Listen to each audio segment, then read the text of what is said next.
Hello, everyone. This transport, the fighters that were in that season on carried a front take. These fighters on season float them down and landed in West Europe. Hey everyone, it's Enderman103 coming to you with a recap for round 1 of my ongoing E40 game playing as the Axis, and I'm playing against General Fund, who has been playing the Allies. Round 1 is in the books. It's been a very interesting round. A lot of things that I've never seen happen have happened, and again, that has a little bit to do with the fact that we're playing with house rules. We're playing my house rules version. But besides that, there's some strategies that are interesting, that are developing. So, just going to go in order of countries here. First, give you a quick scan of the board, and you can see things are going on all over the world. It truly is a global war. Not everyone's at war yet, but there's action everywhere for sure. See Anzac down here, represented with the British pieces. America's building up there. So I'm going to go in order of turn here. So we'll start with Germany. So Germany's first turn, I kind of just did, it was a pretty typical German turn. Took France with force. Got all my tanks, mechs, and artillery left. I did lose, I believe, 7 infantry there, which was a bummer. But that's the sacrifice I had to make. I took out all the British fleets except for a destroyer, and the destroyer sacrificed itself to finish off what was left of my fleet in the Atlantic. So now all I've got left is that little fleet there. 2 subs off of the coast of Africa that successfully sunk the destroyer and transport there in Sea Zone 10. Yeah, again, just typical stuff here. Taking Yugoslavia, taking Bulgaria, taking Finland. And I didn't move a whole lot out of Germany on non-combat. So the only unit difference is 5 infantry and those artillery. Most of that stuff stayed there. And then I kind of reinforced Italy a little bit, sending them some infantry. And there was a fighter and attack bomber. The fighter died to the hands of the British at a scramble. British had some phenomenal rolls. We'll get to that soon. But yeah, so lost the German fighter there. But an interesting thing that happened on Germany's turn was the Vichy rolls. You can see Algeria there is German, and it's been German long enough to have an Italian bomber there. So that turned German on the Vichy rolls on Germany's turn, and then Normandy, Bordeaux also turned German. And then Tunisia and Morocco turned Vichy. Those got captured quickly, as well as French West Africa turned Vichy. That has not been able to be grabbed, though. We're working on that soon. It's a plan in development. But yeah, interesting rolls. The French, however, did get to keep all their ships. The destroyer down here, they got to keep that too. But yeah, that's pretty much it for Germany. And then Russia went, and what did they do? Well, they did Russia. Russia does not start the game at war, and if Germany does not provoke them, then they just get to build up for a little bit. And that's exactly what they're doing. They built 6 tanks. 3 there in Ukraine, 3 there in Leningrad. It's a lot of tanks. So, and then they just massed there in Leningrad, bringing back all the guys from Karelia, Vyborg, Baltic States, and Archangel, all massed there. Brought their whole air force there. So that is a force to be reckoned with. And then they did a little sneaky Carl here, putting their fleet in with my fleet there. So I'm gonna have to keep an eye on that with the political situation as it develops. I'm gonna have to be careful and not let him sneaky Carl me on that one. But other than that, Moscow is well and truly empty. Everything moved up, was not reinforced, and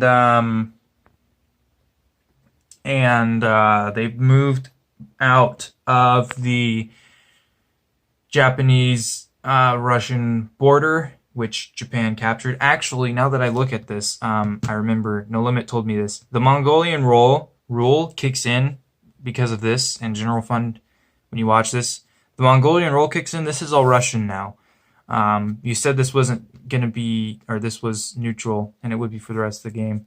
Now this is controlled by Russia now. That still allows China to buy cavalry, because it's not Axis controlled or pro-Axis. Even if it's controlled by the Allies, which it technically, again, all Russian, China can still buy their cavalry, so you're good there. But just to let you know, you get those 6 infantry, so that's something Japan has to watch out for. So yeah, Japan did break the truce and the Mongolian Pact, and now Mongolia is going to join the Russians, and that's going to be a pain in the butt because Manchuria is empty, and I don't have a lot going for me there yet. So I guess that brings us right into Japan. What did Japan do? Well, Japan smacked China as hard as we could. We didn't get to take Yunnan. We did, however, destroy all the infantry there. But we lost all of our ground units as well. And so he reinforced it with this guy there. So we're going to see if we can't maybe take that on Japan's next turn. But we'll see how that goes. But the rest of the front looks good. But again, with Mongolia joining Russia, it's going to be a pain. We're going to have to reprioritize a little bit. But what else did Japan do? You can see there's not a whole lot of ships here. There's a little screening fleet there in 6. That fleet in 5, that was to help Landon and Moore. Well, they're all here. Got a massive fleet, and I believe that sees on 36. Just sent everything I could down there, and the only reason I was able to get all these planes here and here, my massive air force here, is because Japan starts the game with long-range aircraft, and so if they didn't, I would have maybe less than half of these planes here because they would not have been able to reach. Those ones, however, would have, but that's the majority of my fleet right there. It's 3 carriers, 2 cruisers, a destroyer, a sub, and then the planes to kick, or to boot, I should say. Yeah, that's pretty much all Japan did. They decided to keep their neutrality with the British and Australians, and as well as America, so they're all neutral still. But they're gearing up for something for sure. So after Japan, America went. And they didn't do a whole lot. They're just chilling there in the Philippines, didn't move anything there. And they brought a whole bunch of stuff over to Hawaii. Everything basically that could reach went to Hawaii. And the transport in Hawaii took 2 guys over, and they're just floating there in Wake. And then Fun did something very interesting. He built this naval base in Wake Island on his turn, which means this transport now has a range of 3 sea zones. Which means from Wake Island, you can get to the Sea of Japan in 1 turn with any size fleet. So, very interesting play. I'm apt to see how that develops, what the strategy is with that, because I've never seen that done before, so it's interesting to me. Everything's been done basically in this game by someone. I just haven't seen it. I don't know if you guys have, but that's interesting to me. I'm excited to see how that plays out. And then he went ahead and decided, goodness gracious, English, to slap down a whole bunch of, these guys fell over, sleeping on the job, to slap down some ships in the Atlantic. So he built 2 destroyers and a battle wagon there on this turn. Massive build-up, comparatively, I suppose, or proportionately, I should say. Big build-up there. So, interesting. It's going to be, the United States is going to be a power to watch in this one. They always are, but it's really interesting how it's developing now. And after them, China went. Not much to say about China. They just kind of moved things around. Again, reinforced Yunnan, just so I don't grab it for free. And he built a tank and a cavalry. So, he's going for a little bit of offense, which is interesting. Again, cavalry are part of the house rules in this version. So it's going to be interesting to see how he uses them. It's good that he's using them because, you get to see how they work. Japan also bought a cavalry, but it is not yet in range of seeing action. So this one is, however, so it's going to be interesting to see how you use it. And then China has a little bit of backup from this Russian mech and tank. Those guys came from Volgograd, from Stalingrad. They're just there to have the parties in the China. So after China, we go to the United Kingdom. So in this version, in E40, United Kingdom, I just call it UKE, UKP, and Anzac. They all go together at the same time.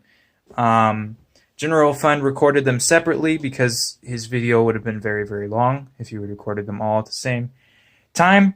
But because they all go at the same time, I represent Anzac here with the British pieces. Politically, they're aligned all the same, so it doesn't really change anything other than the turn order, and that Anzac gets to go before Italy. That's really the only difference there. But yeah, so Britain, what they did, purchases were interesting for Britain, I must say. So they bought an anti-air gun to put in London, and I thought that was very interesting because I've never really seen AA guns bought on the first round, maybe the second or third. But he already starts with 4 in Great Britain and 1 in Scotland. But he wanted to buy another one, and I realized why now, because basically all of my planes from the sea battles on Germany's turn survived. I think I lost 1 plane out of all the sea battles. I think I lost a fighter, maybe. I think that was it. So I understand why he did that now, and that was a really, really good move on his part, because I still can bomb at will, but now it's risky either way. That's 4 anti-air guns. That's a lot of freaking flak in the sky. Now it's even more. He's just giving me less and less incentive to send planes over Britain, and that's a good play on his part. And something else Britain did here is they absolutely annihilated the Italians in the sea here. Destroyed the fleet in 96, destroyed the fleet in 94, and then won in 94. They won that just hands down. I mean, the Italians didn't even fight that battle. They just sunk quickly. It went downhill fast. My rolls were terrible for that battle, and his rolls were flawless. Same here in 96. So, yeah, he survived with everything in both battles besides 1 destroyer, I believe, was his casualty, versus I would have lost a total of a cruiser, a battleship, 3 fighters, and a destroyer total in both battles versus his destroyers. So really, really, really bad rolling for the defensive rolls, which is a bummer, but we're going to recover one of these days. He also took Tobruk with force. He's got a tank and artillery left against, just what I had set up there. And he also built 2 tanks down in South Africa. So we're going to have to keep an eye on that. Don't really like tanks in the hands of the British. So we're going to have to keep an eye on Africa. It's going to be an interesting front. In the Pacific side of things, he took Eastern Persia, as is normal. And he kind of moved some things around here. Decided to take Sumatra for the UKP. And kept his ships here. Just holding the fort. Moved his fighter back from Burma. And he built 2 more tanks in India. Good Lord, man. No more tanks. You can stop. So, yeah. It's going to be interesting to see again. India and China, they're both gearing up for offensive maneuvers, which is interesting. So we're going to see how it develops. Anzac just kind of moved their fleet here in 42, took Java. Didn't really move much here. They just moved their planes up, organizing to begin really working.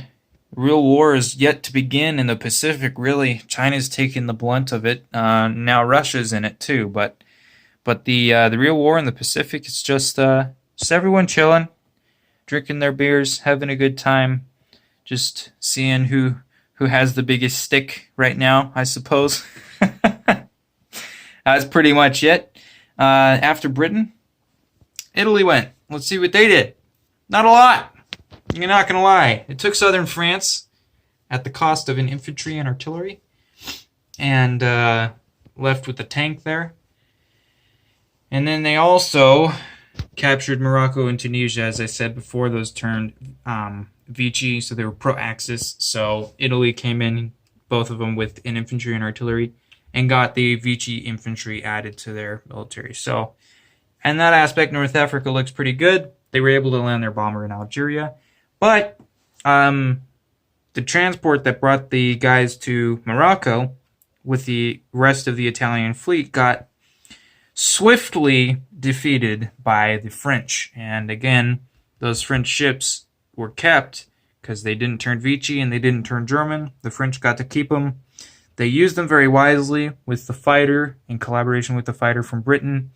Sunk all of the rest of the Italian ships, and then that fighter is still alive. That freaking fighter, man. Still living there in Gibraltar, having a good old time. So that's unfortunate. Italy now has no ships at all anywhere on the map. They're just down to land units in that poor little bomber. Did take Sudan with no resistance. That infantry just surrendered to us virtually. We moved the guy up to Ethiopia. But yeah, it's going to be interesting to see how we can recover from that, having no ships in the Med. It's going to be a challenge. It's definitely going to be a challenge to compete against that fleet now, because that fleet, now that there's no Italian ships, their work is pretty much done here. They could guard, but what they also could do is eventually move back up to the Atlantic and then kind of screw around with the Germans. And the Germans don't really want that, and they're not going to be pumping out a huge fleet. I bought a submarine on my first turn as Germany, but that's really what we've got, is what you see there. And so a British fleet of this size just existing in the Atlantic in 2 turns is kind of intimidating for the Germans. So that's pretty much it. France just went, actually. They just moved that guy in again, sunk the Italian fleet. Left this destroyer down there to, again, have a few beers and chill out. But yeah, that's pretty much it. So I'm excited to see how this develops. There's a lot of positioning, a lot of intimidation tactics. It seems like going on, just big old clumps of armies and navies grouping up. But I'm pumped. So I'm going to be bringing you guys my German turn tomorrow, and I'm excited to see where this goes. Thank you to General Fund again, brother, for playing this with me. I'm having loads of fun, and you're an honorable player to play with. You're doing really well so far. Super pumped to see where this goes. Alright guys, thank you so much for watching. Again, if you liked the video, give it a thumbs up. If you didn't, thumbs down, and leave a reason why. Constructive criticism is a good thing. And don't forget, leave a comment down below if you got something to say or any questions. I do respond to all of my comments. It might take me a couple days, but I do. I read them all. I respond to them all. Thank you guys so much. I'll see you in the next one. Cinnamon 103 saying peace out.